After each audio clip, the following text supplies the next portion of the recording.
Hello and welcome. You're listening to episode number 53 of the podcast at the Crossroads of the Safe Network, right here at safecrossroads.net. I'm your host, John Ferguson, the simpleton of Project Safe, because really, not everybody can be a geek. Most of us aren't. But it's important stuff. We're talking about. This Safe Network is really something, and we try and reach down and reach out and get a broad understanding so that we can all appreciate what's going on. Safe Network, for those who are not familiar with, is a project that's been in process for over 13 years now, I believe, and it is designed to be a real leap forward in how we handle our data and communications. It's designed to be, and actually to a certain degree already is, an autonomous data storage and communications network. Now, if you're not familiar with it, go to safenetwork.tech. That's a great place to start to give you a sense of the network, and you can expand according to your needs beyond that. It's a good place to touch base. Now, before we get into this particular episode, I want to give a shout-out to MaidSafe, the company who's been shepherding this development along for so long and really doing an amazing job. I want to give appreciation for sponsoring this podcast, making it a little bit more possible, and really being supportive over the years. So this episode, we have a really neat advance, I think, and we have someone to help getting an understanding. You know, how computers connect together to form the internet and the World Wide Web is really a remarkably intricate and amazing thing. It's just amazing that it happens at all at the level of back and forth and so forth. But when you get a broad peer-to-peer network, it's a whole different thing. The Safe Network is, of course, designed to be completely peer-to-peer, to get central servers out of the way, while being secure for everyone, access for everyone with privacy, security, and freedom at the base level of what's being done. So MaidSafe, over the course of developing, has not found the tools available in the wild to do that, so has had to maintain a whole library called Crust, Connections in Rust, which is basically the whole bit of how does this peer-to-peer network connect together? How do you get past routers and firewalls in order to establish stable connections? And it's been quite a process, and Crust has been coming right along. But in this episode, we're going to explore, well, why is it that MaidSafe has suddenly decided to do something different? And the intricacies of that are really cool. And to help us with that, we have a return guest, Spandan Shamar from MaidSafe. Let's introduce him. Spandan, welcome back. Hey, thank you. So tell us touch about yourself, what your position is, and to give an orientation for the folks before we dive into the meat. Okay. So to keep it simple, the company is divided into two parts. One is the front end and one is the back end. The front end deals with all the product that goes out that you guys see, like the browser and stuff, and back end deals with the core networking and security and making of the safe network, right? So I am in charge of the back end group of guys. So my position is back end system manager. Cool. And you've been working with the connection protocol base, very largely for a long time now. That do you all oversee routing as well as the connection? Or yes, I do. So you the whole back end. Okay, that's great. Let's give folks a brief idea of what is the back end from MaidSafe's perspective, because there are a couple of different aspects that are really good to understand, and then we can isolate the connection aspect that we're talking about today. Right. It consists of, say, like various pieces, and they have to come together to work. So we can say at the center of everything is the routing layer that we have, because that's all. That's where all the group consensus and the group security and all that thing come in, and all our consensus algorithms about which are asynchronous and Byzantine fault tolerant, and all those things are all in routing, right? So that does your main MaidSafe XOR address overlay work. So your XOR address, that's the XOR. Yeah, that's a mathematical thing of how addresses are dealt with. So that anyway, that's a whole other thing. Which you folks, I just didn't want to let that go by as a mystery for those that hadn't heard it. But anyway, that has to do with the sorting out the basically it's the logical structure of the network as opposed to the how it's done, how they're connected. Is that fair about routing? Absolutely, yes. Because as far as the network, the MaidSafe network is concerned, it sort of forms groups at the routing layer, which has nothing to do with the physical connectivity. So it's the logical connectivity, as you said, in the XOR address space. What physically connects is obviously the layer beneath it, which was the crust. So we have users of routing, and there are two users of routing so far. One is the client side. So they use the routing layer to kind of reach the destination wherein they might have stored data and they want to retrieve it, or they want to publish data. So they have to use routing for that.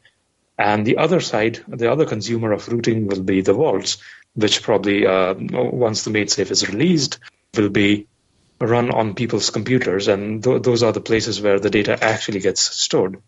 So vaults from their own groups, and they store certain pieces of information, which again depends on certain factors like how close they are to the name of the data itself. So then you start going into the MaidSafe concepts.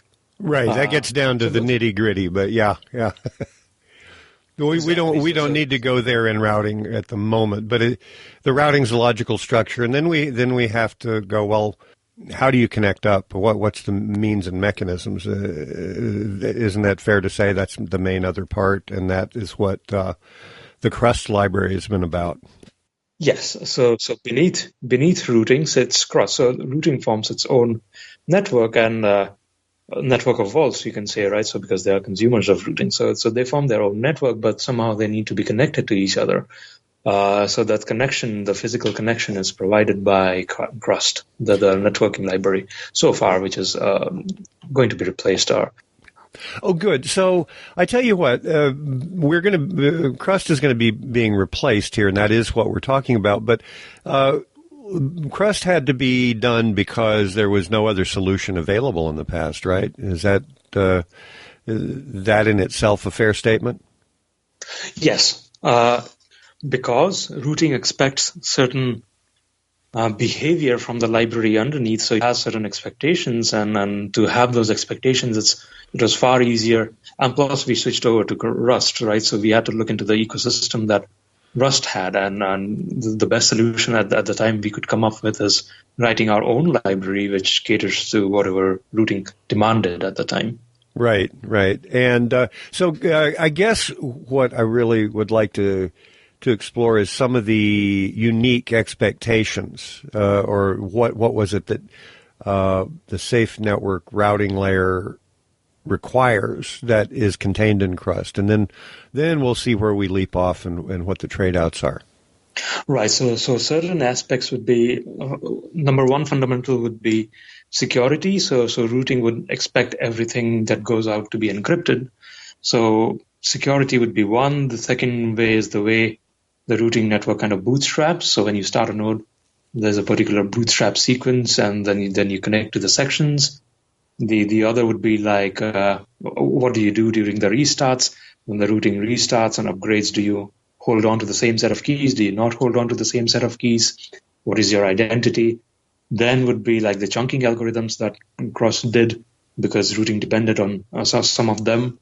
Then the NAT traversal part, which was not there in Crust, but it was there as an ancillary library. We didn't get around to integrating that in Crust, but what we did as a precursor to introducing NAT traversal was something called external reachability, and that is what Crust also used to do.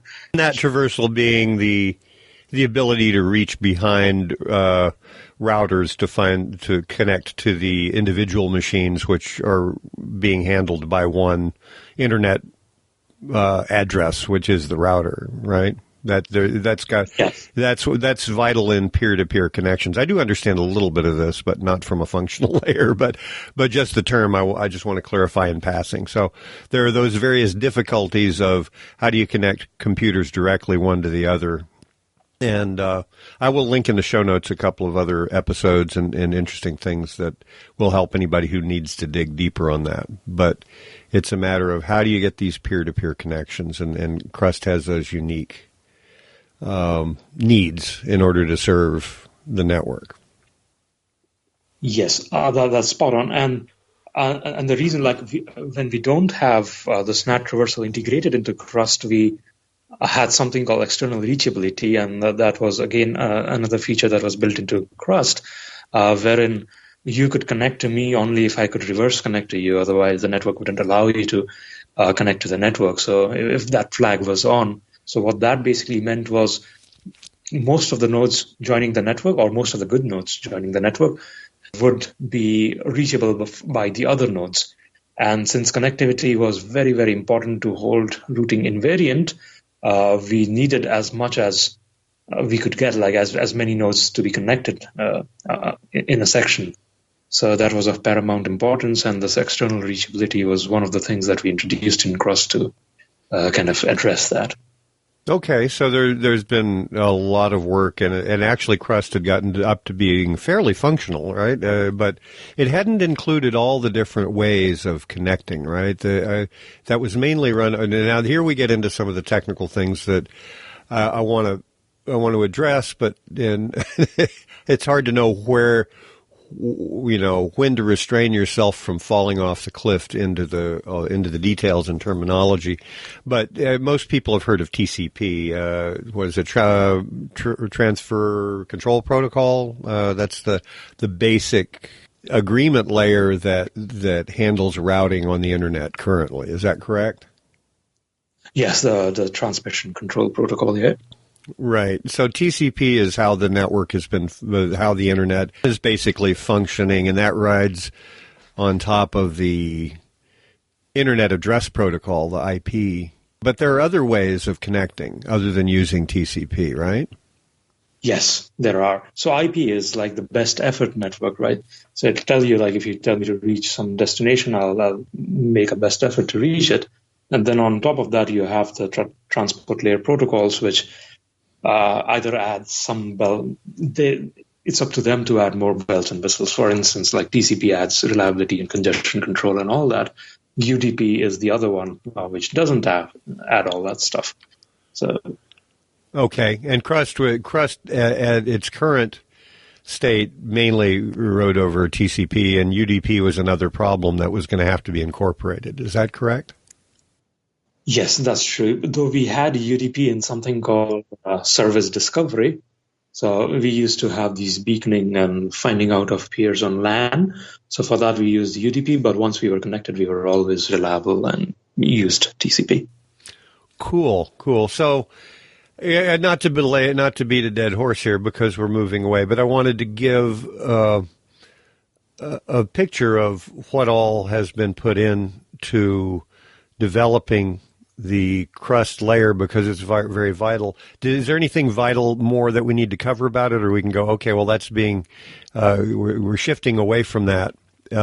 Is that enough to cover in order to get a real good understanding of what's being shifted to? Oh, no, I think that is enough. And of course, Crust, as we know, is something that Alpha 2, which we released quite a while back, is running on, right? So Crust is pretty stable and does what it promises. So that network hasn't come down in years. So yes. Yeah. Okay. Good. So it's not being abandoned because it's not successful. It's just we're moving to something better, and that's what we're going to get into now. Then, so tell us about the QUIC protocol.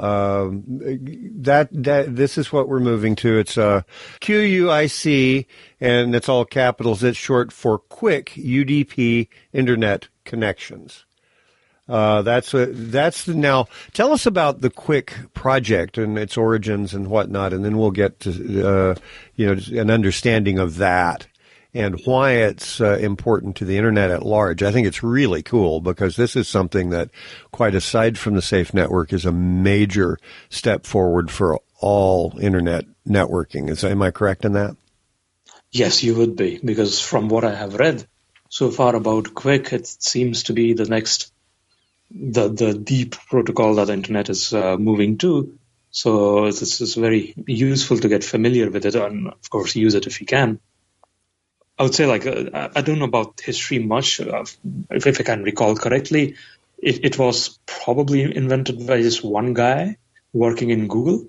So, right. And then it slowly became adopted by more and more, and then complete team worked on it, and then it became like an IETF standard. But there was a bit of a deviation over there. So IETF also started developing this QUIC thing, and Google's QUIC, the person from Google who invented it, so that became known as the GQuic. So that probably is evolving alongside the main QUIC, which we are using, which is like also an IETF standard. Okay, good. I want to unpack a couple of things you said there for the listeners who aren't. I would a few days ago a lot of that would have gone over my head, but I want to unpack it for everybody. So, but yeah, I have my notes here. The protocol was designed by David P. Reed back in 1980, and who worked with Google, and so that's been being developed, and Google has been really working on putting all of its services into that kind of protocol format because it's very efficient within Google, and it also will help transfer the model out into the broader Internet. I think that's fair to say. The other version is adopted by the IETF. You mentioned IETF, and that is the Internet Engineering Task Force. Now, that's a standards body, right? That's like where a lot of engineers from all different areas of the Internet get together and kind of hash out, well, how are we going to move forward so that we're not splintering and going off into different directions that don't work together. Is that fair to say? Oh, yes. It has a few of the most important RFCs that cover the Internet today, including the TCP protocol itself. This is an IETF standard, yes. Okay, good. So that's great. So let's talk about the TCP standard as opposed to this other thing called UDP, which we need to define for folks. And then we'll get an idea of why this QUIC protocol is so important broadly to the Internet. And then I think we'll be in a position to really get a better picture of what MaidSafe is doing and why. Right. So you want to know about the TCP first? Yeah. Well, yeah, just enough about TCP as opposed to UDP and what that is and what the choke points are, because the TCP has some security issues and it has bandwidth issues and it has some problems especially when you get into multiple, trying to hook multiple computers together in a network. Am I on track there? I've done some study, but I want to make sure I'm on track. That is on track, as far as I can tell. That's absolutely on track. It's going to be more of my personal opinion as well. I might have read it as well, right? So yes, if you just compare TCP to UDP, then you get the usual stuff, right? TCP has reliability. It has reliability in the sense that if I send you A followed by B, you're going to get A followed by B, and you're going to get both at the other end, or you'll kind of get an error kind of stuff, right? And then the person sending would know via the acknowledgement that it has reached the other end and so forth. And then there's congestion control, in which you don't choke the entire network or the pipes that you're sending through. It plays fair with the other connections as well. So those two are very important. And TCP has that, right? And UDP does not have that. It's kind of a fire and forget. You might you might send A followed by B, but you might receive B followed by A. You might not even receive A. You might receive just B, and any sort of combination can happen. Okay, I want to. We're using the term UDP, and we haven't really defined it yet. UDP stands for User Datagram Protocol. That's just. Oh, excuse me. I had that wrong. UDP was what David Reed developed, not Quick. Anyway, yeah, UDP was developed that way. And so the differences, as I understand it, feeding back and, between you and what I've looked at, TCP is it's formal. In other words, hey, I'm sending you, are you there? Yes. I'm sending you something. Did you get it? Is the kind of thing you get an acknowledgement and receipt, and if there's an error, then it can be corrected. And that has a lot of advantages. That UDP is you send these datagram protocol packets, and it's you fire, as you said, you fire and forget. It's like, well, I've sent it, so what? You're not waiting for an acknowledgement that it was received to resend it. Is that? I mean, that's real ham-handed. But is that? Why would we want to do it that way? What's the advantage to using a protocol like that, as opposed to really being certain that what you sent was received? Well, if being certain is not your requirement, then you don't need to be certain, right?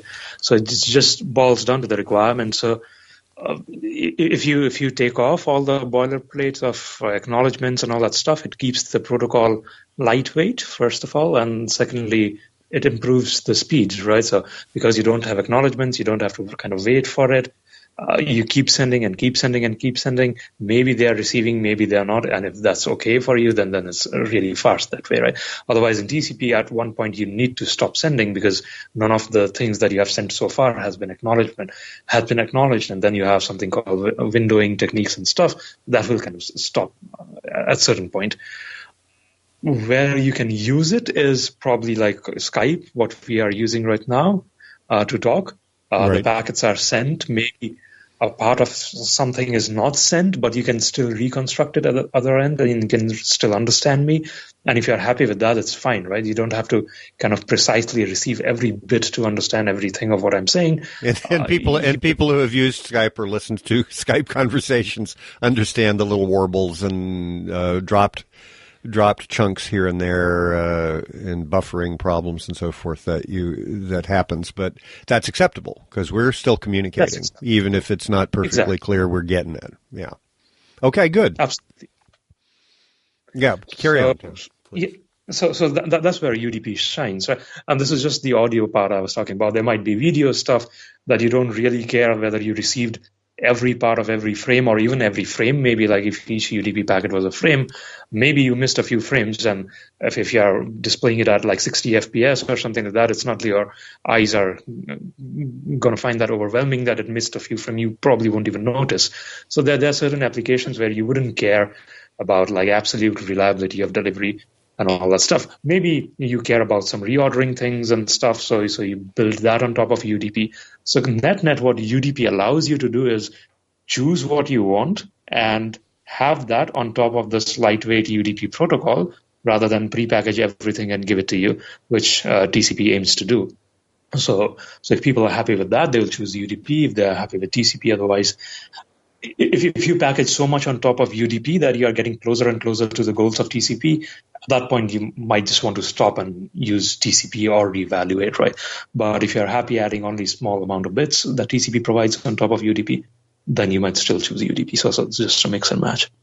Okay. Now, is that enough understanding to reach forward into, well, what about peer-to-peer networks? What are the constraints of TCP in terms of, where you have vast numbers of computers interacting and connecting, and they have multiple connections, and they're doing all sorts of interesting, very logical on the routing layer, but on the connection layer it seems chaotic, and people are firing little bits of data around and not getting things verified.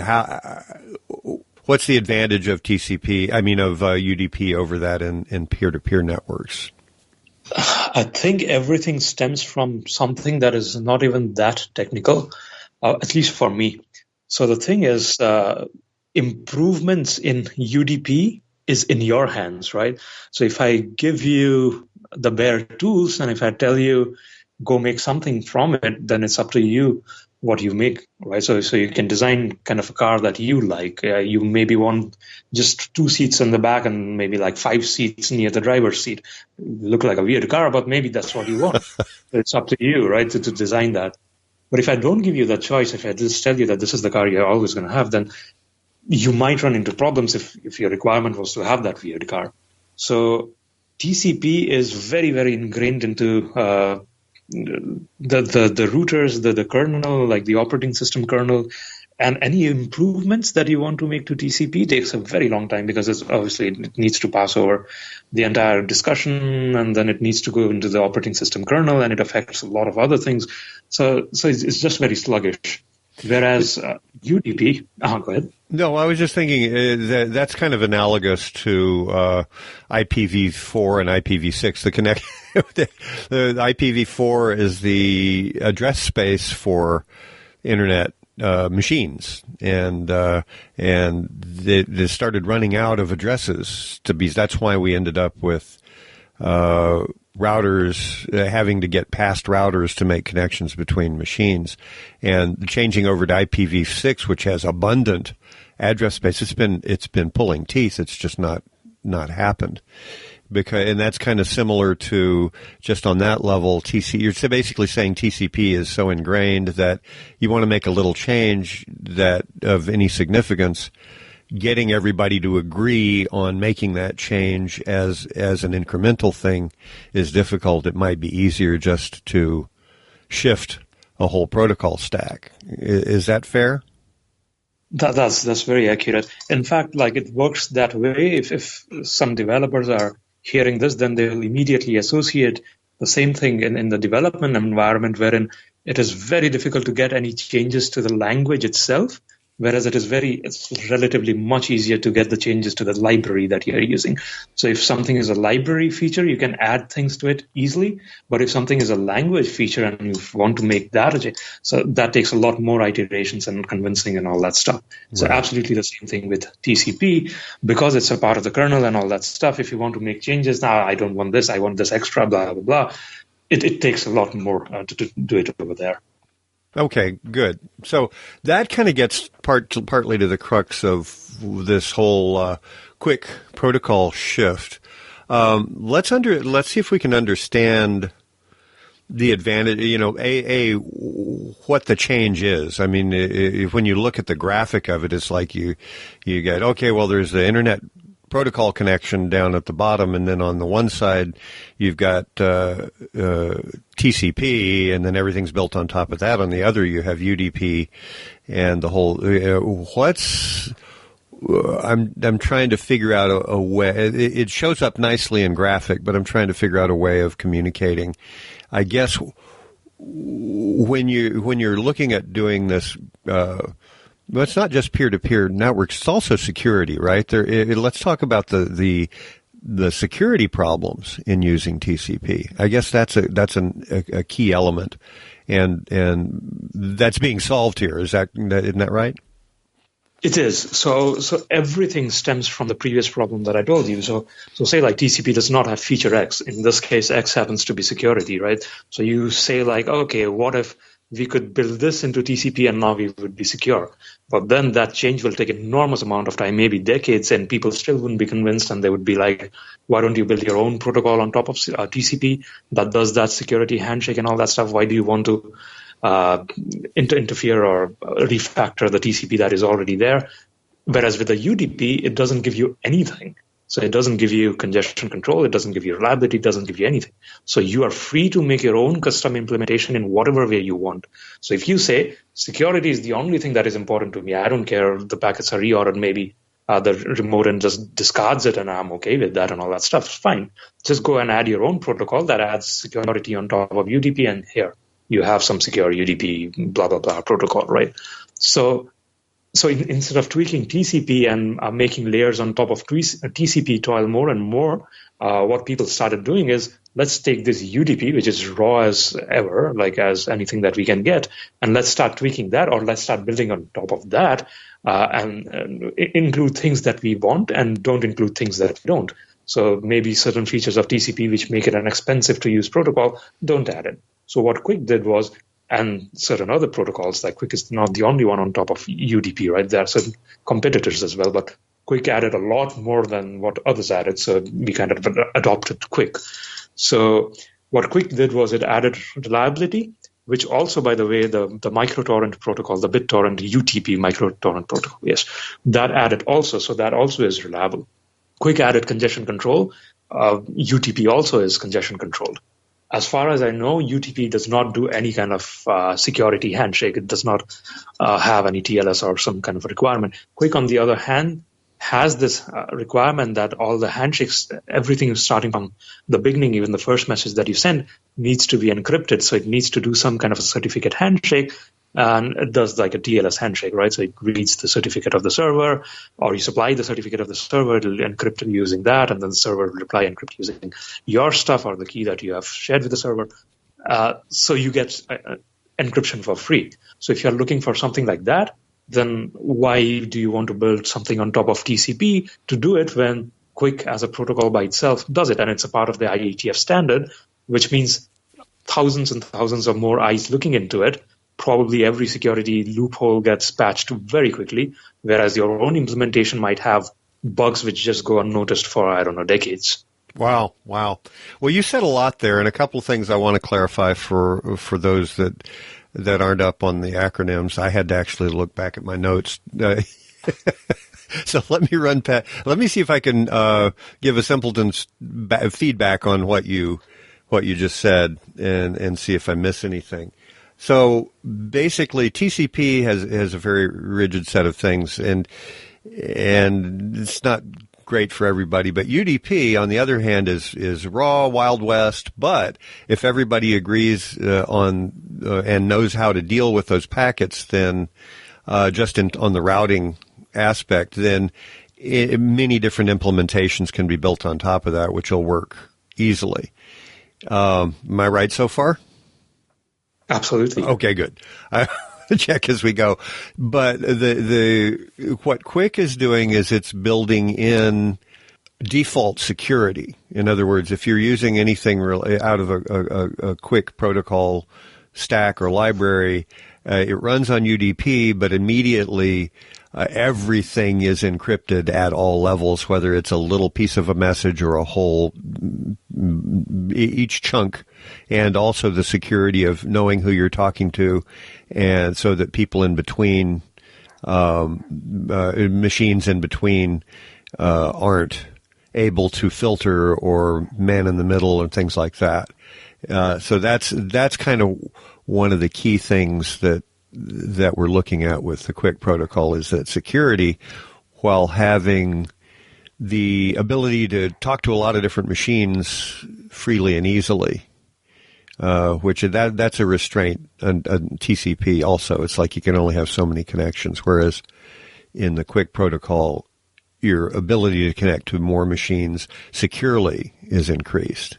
And you mentioned TLS, which is transport layer security, and that's just talking about the security that's built in at that level, and that's what QUIC is including. Are we kind of? Am I picking up what you're laying down there, so to speak? Anna, yes, I would. There's a small thing I would like to say. There is. The TCP, you mentioned the restrictions and the number of connections and all that stuff. So yes, it is, but because of a completely different thing. It has nothing inherently got to do with TCP. It has just got to do with the idiosyncrasies of operating systems which code TCP in a certain way. For instance, Linux has a concept of file descriptors, right? So socket descriptors and file descriptors. What they basically mean is if I am connected to you, there is some magic thing called file descriptor, if you're not technical, which is reserved for you. So if I connect to somebody else, there's an absolutely new file descriptor reserved for that. So you can refer to our connection using that file descriptor. So say that file descriptor is A. So if I say A, it automatically means that so John and I are connected, right? If I say B, maybe it means that Viv and I are connected, blah, blah. Right. Linux restricts it to a certain limit by default. So say that limit is 1024, which I think is the limit in many of the distros. So you cannot have more than 1024 open file descriptors. Now, the thing with Linux is everything is a file, so it's just not the connections where maybe it's just an open text edit file, so that is also a file, gets a file descriptor, so on. So net, what will happen is you have only a few of them left at your disposal to actually make connections. Maybe that few is 200 on some systems, maybe it is 120, maybe it is 500. If your requirement is 10,000, then obviously you are running out of those file descriptors. So you need to go and do something else in the operating system, either to increase that limit or do something, and then get the TCP connection. So that is the problem that we used to face. Okay, so so it's not necessarily a complete problem with the TCP itself, but with the ossification, I guess you'd say. It's hardened up in terms of translating into different operating systems and so forth. That has kind of made that rigid. But UDP lets you go around that problem. Is that what you're saying? Yes, and in UDP, it is something for the technical guys will know, it's connectionless. So UDP doesn't really have the notion of connection. You need to build it on top of UDP. So QUIC, UTP, UDT, all these will have the notion of connection, but QUIC itself, the UDP layer itself does not have any notion of connection. So I can have a UDP socket at my end and fire hello to you, and I can fire hello to Viv, and I can fire hello to both of you using exactly the same socket and just one file descriptor, which is A in this case. So I can connect in logical sense, like physically there is no UDP connection. So I can actually talk to a lot of people by not exhausting more than one file descriptor. So that is the advantage of UDP, which is of tremendous advantage to us in SAFE, because routing wants security, and security is via group consensus, and group depends on a majority, or at least the supermajority being non-malicious guys, which means like if you have a group of 10, then it's foolish to assume that 6 of them will be kind of good people or something like that, right? But if you have a group of 100, then it becomes easier to reason about group consensus and security, because more the number of groups.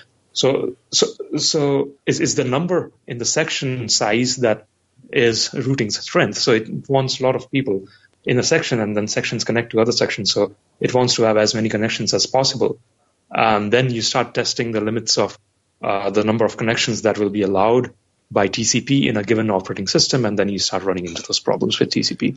Right. So here we're starting to jump into the specific things regarding SAFE, but before we go there, what are the advantages of this to the broad world of the Internet? In other words, I understand that the QUIC protocol is being designed and more broadly accepted as the next way to the next protocol level on which the World Wide Web will run. Right, the hypertext transfer protocol is traditionally run on top of TCP.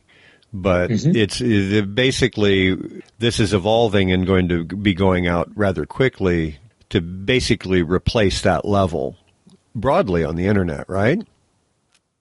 Yes, because all it needs is a certain expectation from the underlying protocol. Reliability, congestion control are few of them. If you have all of them in QUIC, then HTTP doesn't care what it is running on, right? It has certain expectations. If those expectations are met by QUIC, then it can use QUIC. And then QUIC can do better because it lives in the user space, which is, I think, the major advantage. Because anything that doesn't live in the user space lives in the kernel space or something like that, like an OS stack. And then it gets a choke point. Yeah. Then it gets to that one. So there is a possibility of rapid development, and that's what's happening to QUIC. It's not a completely finalized protocol. It's still a living IETF standard, I guess, like changes are made to it, but it's at least got to a point where most of the things required by at least us are stable, so we can at least use this. Cool. So that's something anybody who's interested broadly in the Internet would probably be, who hasn't heard of it, would maybe be looking into, because it's going to change a lot, but basically just by way of improving security point to point on everything. I think that's really, really neat, because that's kind of a lot of the ideal behind the SAFE network anyway, is it is broadly increasing security and reliability. Let's now talk about the decision to deprecate, to move away from the Crust. Yeah, it's kind of a bespoke library. It's like, hey, it didn't exist. MaidSafe had to build it. How is that transition over to QUIC going, and how does that work? Just in terms of, well, what library is adopted and how is it tweaked, and what are we talking about now instead of Crust? Right. So Crust is, it fulfills the need for Alpha 2, right? So whatever Alpha 2 had expectations, the routing of Alpha 2, Crust fulfills those needs, and that's why this Alpha 2 network is running for whatever number of years. And it's completely stable. So Crust is doing what it is doing. For future, however, the main thing that has happened is the tremendous increase in group sizes, right? So Alpha 2 is the vaults at least run from DigitalOcean, which is known to us. So there's no chance of any malice. So we are not dealing with malicious code running in the wild. If you want to release routing node from home, at some point, then you have to deal with malice and all that stuff. It is of paramount importance that routing section sizes are big, and the entire thing started stemming from that once you have big section sizes, you have some expectations about the connectivity. More people you are connected to, the better it is, so that you don't have to tunnel connect to them through somebody else, that somebody else could be malicious, and so on and so forth. Yeah, so, I just want to chime in on that. I just had a realization regarding, for real security, so bad actors can't influence it. The more nodes that you have operating in agreement according to a specific set of factors, the harder it is for malice to occur, right? Because it's hard to break consensus when you have large sections. Is that pretty much what you're saying there? Yes. Plus, the larger the sections, I guess it's more resistant to Sybil attacks, right? So right. If you just have a group of 10 people, you can easily DOS them, and that's the end of it, even if all of them were honest. But if you have like a group size of 200, then it's a lot more difficult. And if they are running on Cloudflare or something, it's even more difficult because then you have the DOS protection for free done by somebody else. Right. But net, bigger the section size, better it is for routing, up to a certain limit, of course. Like if you keep increasing, then the other problems start. Well, you start breaking at the other end. Yeah. Exactly. Okay. Thanks. So once that happened and routing said, hey, I want a lot more connections suddenly from you, then we started running into the limits of what TCP can do in certain operating systems. So the other way, the solution is like you go tell the folks that go to your operating system, try to find this open file descriptor limit, try to increase it to maybe, 80,000 or something from 1,000, and then run our vaults, which is not very user-friendly experience, though you could do that. So that was the primary motivation why we started looking into UDP-based protocol. Then when you read about QUIC, it just becomes a no-brainer that if you are choosing the UDP-based protocol, go with something that is, first of all, at least proclaimed to be the next thing in the internet. And secondly, it sort of ticks most of the boxes that we want. Otherwise, we would be implementing those in Crust. So there are like chunking algorithms we implement in Crust because Crust uses TCP, and TCP is not multi-streamed. We can go into those terms, but for now, if you think that multi-streaming is something that is very important for us to prevent something called another jargon head of the queue blocking, then yes, TCP doesn't do that. So you need QUIC. So QUIC does that free. So we took our code and just trashed it because using TCP, we had all that code in Crust, and now using QUIC, we don't need that code. So good. Well, that simplifies things a lot, right? Yes. So that way, we took out a lot of boilerplate from Crust and eventually realized that, hey, if you use QUIC, then it is an ITS standard. People are looking at it. A lot more people are looking into that than people looking into Crust. And QUIC is a specification. So even if the library codes it wrong, someday it will get it right because the specification says do it in certain ways, right? Right. Crust, on the other hand, is not based on any specification. It is just based on our experiences. It misses this, let's add this. So we need to tackle that, let's add that sort of stuff. All right.